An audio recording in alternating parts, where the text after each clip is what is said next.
ലേവ്യരുടെ പുസ്തകത്തിൽ നിന്നുള്ള വായന, അധ്യായം 18. ലൈംഗികതയുടെ വിശുദ്ധി. കർത്താവ് മോശയോട് അരുളി ചെയ്തു, ഇസ്രായേൽ ജനത്തോട് പറയുക, ഞാൻ നിങ്ങളുടെ ദൈവമായ കർത്താവാണ്. നിങ്ങൾ വസിച്ചിരുന്ന ഈജിപ്ത് ദേശത്തെ ജനങ്ങളെപ്പോലെ നിങ്ങൾ പ്രവർത്തിക്കരുത്. ഞാൻ നിങ്ങളെ പ്രവേശിപ്പിക്കാനിരിക്കുന്ന കാനാൻ ദേശത്തെ ആളുകളെപ്പോലെയും നിങ്ങൾ പ്രവർത്തിക്കരുത്. അവരുടെ ചട്ടങ്ങളനുസരിച്ച് നിങ്ങൾ വ്യാപരിക്കുകയുമരുത്. നിങ്ങൾ എൻ്റെ പ്രമാണങ്ങളും കൽപ്പനകളും അനുസരിച്ച് വ്യാപരിക്കണം. നിങ്ങളുടെ ദൈവമായ കർത്താവ് ഞാനാണ്. നിങ്ങൾ എൻ്റെ കൽപ്പനകളും പ്രമാണങ്ങളും അനുസരിക്കുക. അവ അനുസരിക്കുന്നവൻ അതിനാൽ ജീവിക്കും. ഞാനാണ് കർത്താവ്. നിങ്ങളിൽ ആരും തൻ്റെ ചർച്ചക്കാരുടെ നഗ്നത അനാവൃതമാക്കാൻ അവരെ സമീപിക്കരുത്. ഞാനാണ് കർത്താവ്. നിന്റെ മാതാവിൻ്റെ നഗ്നത അനാവൃതമാക്കി നിന്റെ പിതാവിനെ അപമാനിക്കരുത്. അവൾ നിന്റെ അമ്മയായതുകൊണ്ടും അവളുടെ നഗ്നത അനാവൃതമാക്കരുത്. നിന്റെ പിതാവിൻ്റെ ഭാര്യയുടെ നഗ്നത നീ അനാവൃതമാക്കരുത്. അത് നിന്റെ പിതാവിൻ്റെ തന്നെ നഗ്നതയാണ്.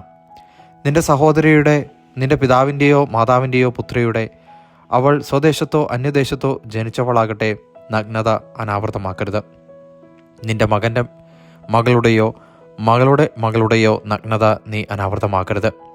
കാരണം അവരുടെ നഗ്നത നിന്റെ തന്നെ നഗ്നതയാണ്. നിന്റെ പിതാവിൻ്റെ ഭാര്യയിൽ അവന് ജനിച്ച മകൾ നിന്റെ സഹോദരിയാണ്. നീ അവളുടെ നഗ്നത അനാവൃതമാക്കരുത്. നിന്റെ പിതാവിൻ്റെ സഹോദരിയുടെ നഗ്നത നീ അനാവൃതമാക്കരുത്.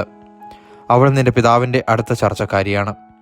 നിന്റെ മാതാവിൻ്റെ സഹോദരിയുടെ നഗ്നത നീ അനാവൃതമാക്കരുത്. അവൾ നിന്റെ മാതാവിൻ്റെ അടുത്ത ചാർച്ചക്കാരിയാണ്. നിന്റെ പിതൃ സഹോദരനെ അവൻ്റെ ഭാര്യയുടെ നഗ്നത അനാവൃതമാക്കി അപമാനിക്കരുത്. അവൾ നിന്റെ ചാർച്ചക്കാരിയാണ്. നിന്റെ മരുമകളുടെ നഗ്നത നീ അനാവൃതമാക്കരുത്.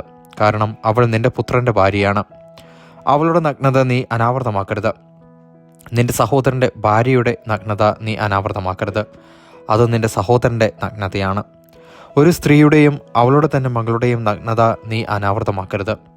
അവളുടെ പുത്രൻ്റെയോ പുത്രിയുടെയോ മകളുടെ നഗ്നത നീ അനാവൃതമാക്കരുത്. അവർ അവളുടെ അടുത്ത ചർച്ചക്കാരികളാണ്. അത് അധർമ്മമാണ്. ഭാര്യ ജീവിച്ചിരിക്കുമ്പോൾ അവളുടെ സഹോദരിയുടെ നഗ്നത അനാവൃതമാക്കി അവളെ നീ പരിഗ്രഹിക്കരുത്.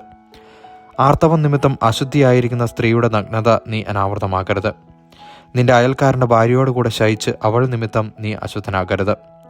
നിന്റെ സന്തതികളിൽ ഒന്നിനെയും മോളയ്ക്കിന് ബലിയർപ്പിച്ച് ദൈവനാമത്തെ അശുദ്ധമാക്കരുത്. ഞാനാണ് കർത്താവ്. സ്ത്രീയോടുകൂടെ എന്നതുപോലെ പുരുഷനോടുകൂടെ നീ ശയിക്കരുത്. അത് മ്ലേച്ഛതയാകുന്നു. സ്ത്രീയോ പുരുഷനോ മൃഗങ്ങളുമായി ലൈംഗിക ബന്ധത്തിലേർപ്പെട്ട് തന്നെ അശുദ്ധമാക്കരുത്. അത് ലൈംഗിക വൈകൃതമാണ്. ഇവയിൽ ഒന്നുകൊണ്ടും നിങ്ങൾ അശുദ്ധരാകരുത്.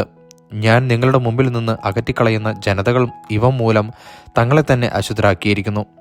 ആ ദേശവും അശുദ്ധമായിരിക്കുന്നു. അതിൻ്റെ അകൃത്യത്തിന് ഞാൻ അതിനെ ശിക്ഷിക്കും. അത് നിങ്ങളെ, അതിലെ നിവാസികളെ പുറന്തള്ളുകയും ചെയ്യും. നിങ്ങളും നിങ്ങളുടെ ഇടയിൽ വസിക്കുന്ന വിദേശീയരും എൻ്റെ കൽപ്പനകളും പ്രമാണങ്ങളും പാലിക്കുകയും ഇത്തരം മ്ലേച്ഛമായ പ്രവൃത്തികളിൽ ഏർപ്പെടാതിരിക്കുകയും വേണം. നിങ്ങൾക്ക് മുമ്പ് ഈ നാട്ടിൽ വസിച്ചിരുന്നവർ ഈ വിധം മ്ലേച്ഛതകൾ കൊണ്ട് നാട് മലിനമാക്കി. ആകയാൽ ഈ ദേശം നിങ്ങൾക്ക് മുമ്പുണ്ടായിരുന്നവരെ പുറന്തള്ളിയതുപോലെ അതിനെ അശുദ്ധമാക്കുക വഴി നിങ്ങളെയും പുറന്തള്ളാതിരിക്കാൻ സൂക്ഷിച്ചുകൊള്ളുവിൻ. ഇത്തരം മ്ലേച്ഛ പ്രവൃത്തികൾ ചെയ്യുന്നവൻ സ്വജനത്തിൽ നിന്നും വിച്ഛേദിക്കപ്പെടണം.